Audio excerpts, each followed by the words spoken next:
بوده باشند. یک موضوع عزیزان و سروران من. دوم، کار و تلاش ملت و رعیت. کار و تلاش ملت و رعیت. ان احدکم لیوتی رحمه فیرزقه الله بیده فی رحمته. ببینید سردار دو عالم صلی الله علیه و سلم اشاره میکنند، میفرمایند بنده به دنبال رزق روزی حلال میگرده، ولیکن بنده تلاش خود را میکنه و پروردگار از رحمت خود برای بنده نصیب میفرماید. اول اینکه تلاش ملت به دنبال رزق روزی بوده باشه، دنبال رزق روزی ملت هم حرکت بکنه.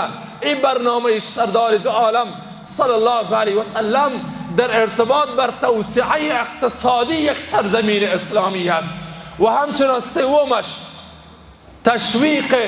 تشویق ملت به طرف کسب و کار، به طرف تجارت. التجارت فی یدیکم فیها برکتون. ملت باید به طرف تجارت تشویق کرده شود.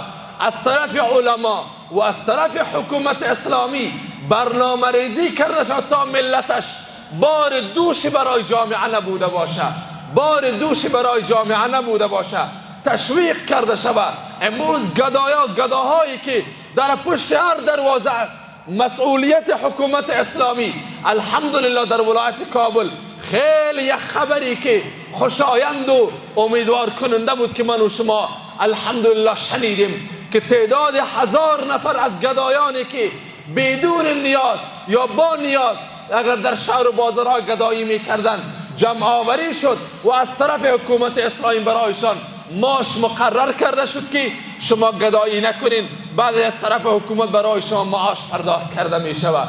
ببینید اگر کسانی که گدای هستند پیش روی از اونها گرفته شود، گداها را پیش رویشان گرفته شود و همچنان برایشان تشویق برای کار و کسبه و تجارت را برایشان موقعش برابر بکنه حکومت اسلامی، اینها را تشویق کرده شود. و چهارم عزیزان و سروران من، اجتناب از ربا و حرام.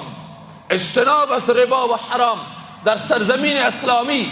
اگر میخواهیم که حکومت ما میخواه که اقتصاد یک سرزمین بالا بروه، باید پیش روی حرام را بگیره. این بانک های سودی چرا پیش میروه؟ بانک های قرضه چرا پیش میروه؟